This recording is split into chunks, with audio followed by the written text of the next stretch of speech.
मेरी शादी एक बहुत ही अमीर खानदान में हुई थी। इस वजह से बहुत खुश थी कि सारी ज़िंदगी मैंने अपने ख्वाहिशों को दबाते हुए गुजारी थी। मैंने पैसों की कदर और कीमती का अंदाज़ा था। हमने अपने पापा और मम्मी से हमेशा 2 रुपए के लिए मार खाई थी।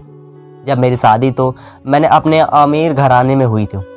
मैंने कुछ नहीं कहा, किसी से कुछ नहीं पूछा कि शादी किससे करवाई जा रही है। मुझे तो इस बात की खुशी थी कि मैं ब्याह कर इस जेल से निकलकर एक बड़े से महल में जाऊंगी, जहां मेरे पीछे नौकर मेरी सेवा करेंगे और मैं बस उनको हुक्म दिया करूंगी। बात भी ऐसी ही थी। मेरी बारात मेरे घर के अंदर दाखिल हुई तो मैं सोच नहीं सकती थी इतने स्मार्ट और महंगे महंगे कपड़े वाले लोग जो हमारे घर पर आए थे, वह मेरे ससुराल वाले हैं। उन सबके चेहरे पर बहुत ही खूबसूरती और चमक दमक थी। हमारा मोहल्ला तो गरीबों का मोहल्ला था। हमने तो मेकअप भी सस्ता वाला करा रखा था, लेकिन यह लोग तो मुझे बिहा कर अपने घर ले गए। मैं उस घर को तो देखते ही रह गई थी। जब मैं अपने ससुराल में दाखिल हुई तो मेरा स्वागत मेरे परिवार के बजाय मेरे सास ने किया था, और मुझे अपने पति ने कमरे में बिठाने के बजाय मेरी सास के कमरे में बिठा दिया था। मैं समझती थी कि शायद उन लोगों ने कोई रस्म करवाना होगा। फिर कुछ और लड़कियां इस कमरे में आई, छोटी मोटी रस्मों की, पर मेरे पति ने चेहरे से सेहरा नहीं हटाया। मैं तो खुद नज़र झुकाकर बैठी हुई थी। मैं अपने पति को उस वक्त नहीं देख सकती थी, पर मैं किस्मत के मारी, मुझे कुछ क्या पता था कि अब मेरे मुश्किलों का दौर शुरू हो चुका है। सब लड़कियों के कमरे में आने के बाद मैं उम्मीद कर रही थी कि मेरी सास मुझे उठाकर मेरे शौहर के कमरे में ले जाएंगे, मगर ऐसा कुछ भी ना हुआ। वह कमरे तो बाहर से बंद करके चली गई। मैं पीछे उनका इंतज़ार करती रह गई। लगभग आधा घंटा गुजर गया था, पर मेरी सास ना आई तो मुझे फिक्र होने लगी, कहीं मुझे बंद करके तो नहीं चली गई। दिमाग में अजीब अजीब से आ रहे थे। पति से मिलने की भी जल्दी थी, क्योंकि शादी के बाद हर औरत की ख्वाहिश होती है कि उसका पति उसे मोहब्बत करे, अपनी मोहब्बत का इजहार करे, उसकी खूबसूरती की तारीफ करे, उसे ढेर सारी प्यार भरी बातें करे। पर यहाँ तो ऐसा कुछ भी नहीं हो रहा था। बैठे बैठे मेरी कमर अकड़ने लगी थी। इससे पहले कि बेड से उठकर दरवाजे तक जाती, कमरे का दरवाज़ा जोर से खुला और मेरी सास किसी तूफान की तरह कमरे के अंदर दाखिल हुई। लेकिन हैरत में उस वक्त जब उन्होंने कमरे को अंदर से कुंडी लगा दी। यह काम तो अपने पति का होता। मैं दिल में सोचने लगी। मैंने नज़रें उठाकर अपनी सास की तरफ देखा तो मेरे करीब आकर मैं बैठ चुकी थी। मेरे सास मुझे बहुत ही गौर से देख रही थी।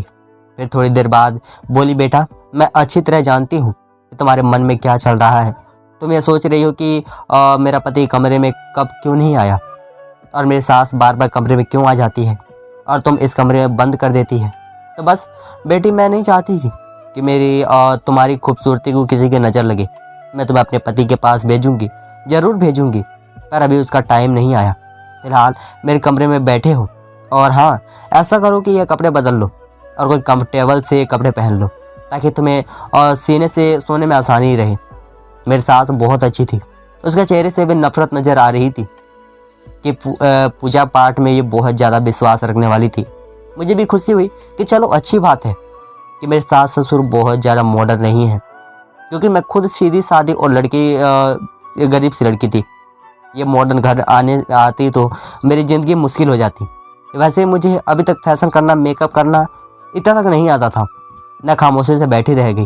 मैंने कपड़े बदल लिए और थोड़ी देर भगवान के सामने खड़ी होकर अपने मन के तसल्ली भगवान से पूजा पाठ के ख़त्म करने के बाद मैं बेड पर आकर लेट गई। और फिर पता नहीं मुझे कब नींद आ गई, मैं सो गई। जब मेरी आंखें खुली तो मैं अपने सास के कमरे में ही थी। मुझे बुरा नहीं लगा था। मेरी सास इतना ख्याल रख रही थी, इसलिए फिर मैं बुरा क्यों मानती। मेरी सास ने आकर मुझे हरे रंग का एक जोड़ा पहना दिया। कहने लगी, ये पहन लो, मैंने तुम्हें मेहमानों से मिलवाना है। अब दिन का वक्त हो गया था, तुम अपने पति के बाद में देख लेना। फ़िलहाल इस वक्त मेहमानों से मिलना है। मेहमान तुम्हें देखने आ रहे हैं, हमने बालियाँ भी तो करना है। मैं खुश हो गई। मैंने अपने अच्छी तरह से कपड़े पहनकर खुद को तैयार कर लिया, और तो और मिलने के लिए मुझसे बारी बारी आने लगी। ख़ानदान की नई सदस्य थी, इसलिए मुझसे मिलने के लिए बहुत सारे लोग आए थे। पर जो भी मुझे देखता वह बड़ी अजीब नज़रों से देखता और घूरता ही चला जाता। यह ऋतिक की बीवी है। हर मिलने वाली औरत मुझे अजीब सा मुँह बनाकर यह बात ज़रूर कहती कि यह ऋतिक की बीवी है। सारे मेहमान औरतें मुझे मुड़ मुड़ कर ऐसे देखते हैं जैसे मैं कोई अजूबा हूँ। मैं लोगों की नज़र का मतलब नहीं समझ पा रही थी कि आखिर वह सब ऐसा क्यों कर रही है, पर मुझे मुड़ मुड़ कर क्यों देखती है। ऐसा एक बात अजीब थी, किसी ने भी मेरी पति ऋतिक का जिक्र नहीं किया था। ऋतिक के बारे में कुछ पूछा, सबकी नज़रों का निशान मैं ही बनी रही हूँ। सबकी निगाहों में मैंने अपने लिए तरस देखा था। मुझे देखने वाली हर औरत मुझसे यह ज़रूर कहती कि वो भगवान तुम पर दया करे और तुम्हारी ज़िंदगी को आसान करे। मुझे बहुत अजीब लगता, क्योंकि मेरे ससुराल वाले बहुत ही अच्छे लोग थे। उन्होंने मेरे साथ अब तक कुछ भी गलत नहीं किया था, बल्कि मुझे हाथों हाथ में ले लिया था। मुझे महसूस भी नहीं होने दिया था कि मैंने किसी गरीब घर से आई हूँ। लेकिन मुझे क्या पता था कि यह हमदर्दी मेरी गरीबी की वजह से नहीं, बल्कि मेरी बदनसीबी की वजह से यह सब लोग दिखा रहे थे। थोड़ी देर के बाद मेरी सास मुझे कमरे में बिठाकर बाहर चली गई। अभी तक मैंने अपने पति को नहीं देखा था। जब मेरी सास मुझे कमरे में छोड़कर जाने लगी तब मैंने सास से कहा, माँ जी क्या? बोलिए माँ जी। नहीं होगा। मेरे सास ने मुस्कुरा पड़ी और मेरा हल्के से कान खींचते हुए बोली, मुझे पता है तुम बोली मैं क्यों जा रही हूँ, क्योंकि तुम्हारे ऋषि को देखना है ना, इसलिए। लेकिन बहुरानी, ऋतिका का दीदार करना इतना आसान नहीं है। ऋतिका का दीदार करने के लिए, उसका चेहरा देखने के लिए तुम्हें बहुत सारे इम्तिहानों से गुजरना पड़ेगा। बहुत सारे इम्तिहान तुम्हारे पास करने पड़ेंगे, जब कहीं जाकर तुम अपने पति यानी कि ऋतिका को देख सकोगी। कैसे इम्तिहान? मैं एकदम घबरा गई और पूछ बैठी तो मेरी सास बोली, तुम्हें पहले खुद को ऋषि के काबिल बनाना होगा। ऋषि के काबिल बनाना होगा। अगर मैं ऋषि के काबिल नहीं थी तो उन्होंने मुझसे शादी क्यों की? मेरी ज़ुबान पर शिकायत आ रही थी। अब जाहिर है इतनी देर से आंख में चोरी कर रही थी। मेरा हक तो बनता था कि मैं अपने पति के बारे में अपने सास से सवाल कर सकूं। मेरे साथ मेरी सास ससुर कान लगा के हाथ लगा कर कहने लगे, अरे भाई, मेरे पति से मिलने के लिए इतनी जल्दी? हमारे ज़माने में तो लड़कियाँ इतना शर्माती थी कि जब कोई रिश्ता लेने के लिए उनके घर में आता था तो वह सामने ही नहीं आती थी और फिर पति से हफ्ता हफ्ता नज़र नहीं मिला पाती थी। पर आजकल की वह लड़कियाँ, इन्हें तो पति से बातें करने का बड़ा शौक होता है। मेरी सास की सोच बहुत ही पुराने ज़माने की थी। मैंने खामोश रहना ही अच्छा समझा। चलो, आखिर अपने बेटे को कितने दिन तक मुझसे दूर रखोगे? वह तो मुझसे मिलने के लिए बेचैन नहीं होंगे, क्योंकि जब मर्द शादी करता है तो बीबी से मिलने का दिल उसका भी करता है। और अकेले ही तड़प रही थी। इस भाग में मैं यही सोचकर खामोश हो गई थी। लेकिन मेरे पति की तरफ से किसी भी तरह की कोई जल्दबाजी दिखाई नहीं दे रही थी। कहीं से भी कोई आसर नज़र नहीं आ रहे थे। क्यों नहीं, मुझसे मिलने की जिद है। इसी तरह से पूरा दिन गुजर गया, वहाँ तक कि दोबारा रात हो गई। तब तो मेरा पारा गर्म होने लगा। मैंने अपनी सास से कहा कि आज ही मैं क्या आपके कमरे में ही सोऊंगी? मेरी सांसें फिर वही पुरानी ज़माने की बातें लेकर बैठ गई थी। अरे अजीब बेशर्म लड़की हो, तुम्हें बहुत जल्दी है अपने पति के कमरे में जाने की। वह तो शादी के दूसरे ही दिन मेरी बातों को मेरी सास ने बहुत ही अजीबोगरीब बना लिया था कि मेरा दिल ही उठ गया। अच्छा चलो, एक काम करते हैं, मेरी सास ने मुझे अपने पास बुलाते हुए कहा। क्या काम? मैंने सवालिया नज़र से उनकी तरफ देखा। बेटा, जब तुम्हारा पति तुमसे मिलने के लिए आए तो तुम दोनों के बीच में एक पर्दा होना चाहिए। कम से कम 7 दिन तक तुम्हें सुबह सवेरे उठकर आरती करनी होगी और सोने से पहले भी भगवान जी की पूजा करनी होगी। हमारे जो पंडित जी हैं उन्होंने यही कहा है कि 7 दिन तक तुम्हें यह विधि करनी होगी और इससे पहले तुम अपने पति का चेहरा नहीं देख सकती। मेरा बेटा ऋतिक की पूजा पाठ में दूर भागता है, इसीलिए उसको भी 7 दिन तक यह विधि पूरे विधान से करनी होगी, तभी वह भी तुम्हारा चेहरा देख सकेगा। मेरे बेटे को सुधारने का एक ही तरीका है, क्योंकि वह पूजा पाठ में विश्वास नहीं रखता। तो 7 दिन तक इस विधि को तुम्हें और मेरे बेटे ऋतिक दोनों को इस विधि को पूरा करना होगा। इस तरह मेरा बेटा सुधर जाएगा और पूजा पाठ में और भगवान में भी विश्वास करने लगेगा। फिर उसके बाद तुम दोनों एक दूसरे की शक्ल देख लेना। मैं अपनी सास को इस बात सुनकर चुप हो गई थी, लेकिन मेरे दिल में खुशी हुई थी कि सास का रवैया मेरे साथ अच्छा था। वह बस यह चाहती थी कि मेरे रिश्तों में भगवान जी की कृपा बनी रहे, एक दूसरे से लड़ाई झगड़ा ना करे। इसलिए मुझे अपने पूजा पाठ का पाबंद बनाना चाहती थी। मुझे अपने सास की इस सोच पर खुशी हुई थी। मैंने कहा ठीक है, और मैं आज से ही यह विधि करना शुरू करूँगी। फिर उस वक्त से ही ना भगवान जी की कृपा पाठ में लग गई। मेरी लगन देखकर मेरी सास बहुत खुश होती, कहती तो बहुत अच्छी लड़की हो, भगवान तुम्हारी उम्र लंबी करे और मेरे बेटे ऋतिक के लिए तुम्हारे दिल में मोहब्बत पैदा करे। अब मैं अपनी सास से क्या बताती कि ऋतिक के लिए मेरी मोहब्बत तो उस समय शुरू हो गई थी जब मैं ऋतिक के साथ फेरे लिए थे। अभी एक ही दिन गुजरा था कि मेरे शास्त्र के कमरे में आई और कहने लगी कि बेटा, पंडित जी ने कहा है कि तुम्हें दिन में 2 बार नहीं बल्कि 5 बार पूजा पाठ करना पड़ेगा। अरे अभी तो तुमने एक ही बार सुबह ही पूजा किया है और तुम अपने पति से नहीं मिल सकती। मैं उदास हो गई, लेकिन फिर मैंने सोचा चलो कोई बात नहीं, मैं अपने पति के लिए दिन में 5 बार भी पूजा कर सकती हूँ। इसी तरह अगला दिन गुजर गया। अगले दिन मैंने पूरे 4 टाइम पूजा की थी। सोने से पहले भगवान की पूजा करना रह गया था। मैं बहुत खुश थी कि चलो कम से कम अपने पति से मिल सकूँगी, क्योंकि मेरी सास ने कहा था कि 7 दिन से पहले पति का चेहरा नहीं देखना। लेकिन अगर तुम पूरी लगन से पूजा करती हो तो फिर पति का देखे बिना तुमसे मिल सकती हो। मैंने सोचा था चलो कोई बात नहीं, पति की आवाज़ तो सुन सकती हूँ, अगर पति का चेहरा नहीं देख सकती है तो उसे कम से कम बातों तो कर सकती हूँ। मैं अपने कमरे में बैठी थी और इन्हीं हसीना ख्यालों से खोई हुई थी कि मेरे सास आई और कहने लगी कि सपने में रहेगी की वजह से सबसे पहले रात वाली पूजा कर लो, क्योंकि जब तुम दिन रात की 5 पूजा नहीं कर लेती मैं तो अपने बेटे से नहीं मिलने दूंगी। वह अपने हाथ में एक सफ़ेद कलर का दुपट्टा लेकर आई और कहने लगी इस दुपट्टे को अपने सर पर डाल लो तभी पूजा करना। यह दुपट्टा हमारे पंडित जी ने दिया है, कहा है कि रात को ऐसे सर पर डाल कर ही पूजा करनी है। मैंने अपनी सास को हाथ से को दुपट्टा में लिया और सर पर डालकर भगवान जी की पूजा करने लगी। उस दुपट्टे से हल्की हल्की खुशबू आ रही थी जो मुझे बहुत अजीब सी लग रही थी। मुझे अजीब सा महसूस हो रहा था, किसी अनहोनी का एहसास हो रहा था, लेकिन फिर भी मैंने उस दुपट्टे को अपने सर पर डाल रखा। लेकिन धीरे धीरे मेरा सर भारी होने लगा, मेरे सारे हाथ ढीले पड़ गए। मैं नहीं बैठती चली गई। मुझे महसूस हुआ कि जैसे किसी ने मुझे गोद में उठाकर बेड पर लिटा दिया। पूरी रात ऐसे ही निकल गई। समझ ही नहीं आ रहा था कि मैं सोई हूँ या जागती हूँ। यहाँ तक कि जब सुबह मेरी आंख खुली तो मेरे सर में हल्का हल्का दर्द हो रहा था। जब नींद पूरी हुई मुझे कोई भी ताजगी नहीं थी, अजीब ही थकावट थी जिससे मुझे घेर रखा था। मैं बहुत अजीब सा महसूस कर रही थी। तबीयत भी भारी भारी सी थी, सर में दर्द भी था।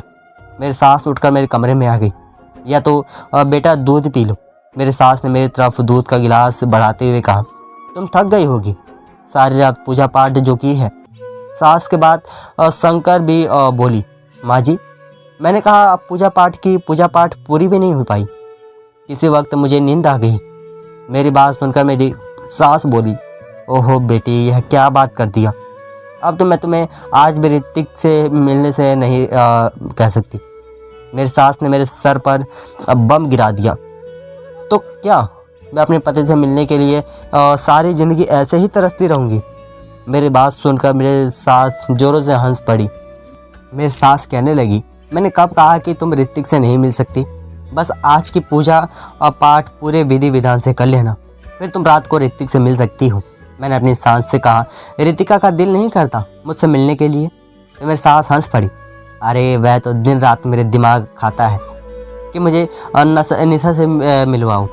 लेकिन नहीं बेटी, जब तक तुम दोनों का पूजा पाठ पूरी विधि विधान से नहीं कर लेते हैं तो मैं एक दूसरे से नहीं मिलवा सकती हूँ। सास की बात सुनकर मैं खामोश हो गई। आज तो मेरा पूजा करने का भी दिल नहीं कर रहा था, क्योंकि 3 दिन हो गए थे और मैंने अपने पति को देखा ही नहीं था। पर फिर एक अजीब सी सिलसिला शुरू हो गया। मैं दिन में 4 बार पूजा करती, लेकिन रात की पूजा के बाद मेरी सास मेरे कमरे में आती और कहती कि बेटा, आज मैं तुम्हारे लिए काला चीज़ खाने को लाई हूँ, या तुम खा लो। मैं वह चीज़ खा लेती और उसे खाते मुझे नींद आ जाती। जैसे सास कभी खजूर लेकर आ जाती, तो कभी दूध की प्याली, तो कभी खीर, तो कभी शरबत। सास की लाई हुई चीज़ों को खाते ही मुझे नींद के आगोश में चली जाती। फिर पूरी रात सोई रहती, ना जागती रहती। बस ऐसा लगता है कि मेरे पास कोई है और किसी को अपनी आगोश में महसूस करती थी। लेकिन एक रात मैंने सोच लिया कि मैं सच्चाई जानकर रहूँगी। क्या फिर रात को मेरे पास कौन होता है और मेरी सास मुझे सुनने वाली चीज़ें क्यों खिलाती है? रात होते ही जैसे ही मेरी सास मेरे पास आई, और कहने लगी, बेटा मैं तुम्हारे लिए यह जूस लेकर आई हूँ, इसे पी लो, तुम्हें ताकत मिलेगी। देखो दिन पर किस दिन कमज़ोर होती जा रही हो। मैंने जी उसकी तरफ देखा भी नहीं और अपनी सास से बोली, नहीं माँ जी, आज जूस पीने का बिल्कुल भी मन नहीं कर रहा है, आप इसे वापस ले जाएं। बाराती वाली पूजा करने जाती हूँ। मैं तब लगभग एक हफ्ते से कोशिश कर रही थी कि रात वाली पूजा को पूरा कर लूँ, लेकिन मैं रात वाली पूजा कर ही नहीं पाती थी। इससे पहले ही मुझे नींद आ जाती थी। इसलिए आज मैंने सोच लिया था कि कुछ भी नहीं खाऊंगी पीऊंगी और पूजा पाठ करूंगी। मेरी सास मुझे बातें करते हुए बोली, कोई बात नहीं, पूजा भी कर लेना, लेकिन पहले यह जूस पी लो। लेकिन मैंने अपने सास को कह दिया कि मुझे जूस नहीं पीना। मेरे तेवर देखकर मेरे सास मुझे छोड़कर चली गई। बस समझ गई थी कि अब मैं उनके और बहकावे में नहीं आने वाली। थोड़ी देर के बाद मेरे सास कमरे में दाखिल हुई। बहुत ही तेज़ परफ्यूम लगा रखी थी। खुशबू मुझे कुछ जानी पहचानी सी लगी, लेकिन मैं अपनी नाक को बंद किए बैठी रही। थोड़ी देर बाद मेरी सास फिर कमरे में आई। मैं पूजा करने के लिए तैयार कर रही थी। मेरे सास के चेहरे से साफ लग रहा था कि मुझे जागता हुआ देखकर वह परेशान है। तीसरी बार मेरी सास मेरे कमरे में फिर आई। मुझे बहुत अजीब लग रहा था कि मेरी सास मेरे कमरे में बार बार क्यों आ रही है। इस बार उनके हाथ में एक सफ़ेद रंग की चादर थी। कहने लगी, बहू मैंने तुम्हारे कितनी बार कहा है कि पूजा करने से पहले यह सफ़ेद चादर ओढ़ लिया करो। यह लो, मैं तुम्हारे लिए नई चादर लेकर आई हूँ, इसे ओढ़ लो। मैंने सोचा आखिर चादर ओढ़ने से क्या हर्ज है। मैंने अपने सास के हाथ से वह चादर लेकर अपने सर पर डाल ली और फिर मेरे साथ वही हुआ जो मैं बिल्कुल नहीं चाहती थी। चादर ओढ़ते ही मेरे ऊपर बेहोशी या हवस होने लगी, नींद आने लगी और फिर मैं सो गई। इस कदर गहरी नींद की जब आंख खुली तो सुबह के लगभग 8 बज रहे थे। मुझे लेट उठना बिल्कुल भी पसंद नहीं था, लेकिन फिर भी आज लेट उठी थी। लेकिन इतना लेट उठने के बावजूद भी मेरा मूड बिल्कुल भी ख़राब नहीं था, बल्कि बहुत अच्छा था, क्योंकि मुझे पता था कि अब आगे बहुत क्या करना है, मेरा अगला कदम क्या होगा। अपनी सास की चालाकी उसे मैंने कैसे बचाएगा, निकलना है। मैंने सोच लिया था कि अब यह पर्दाफाश करके ही रहूँगी, तो मैंने ऐसा ही किया। रात का वक्त हो गया।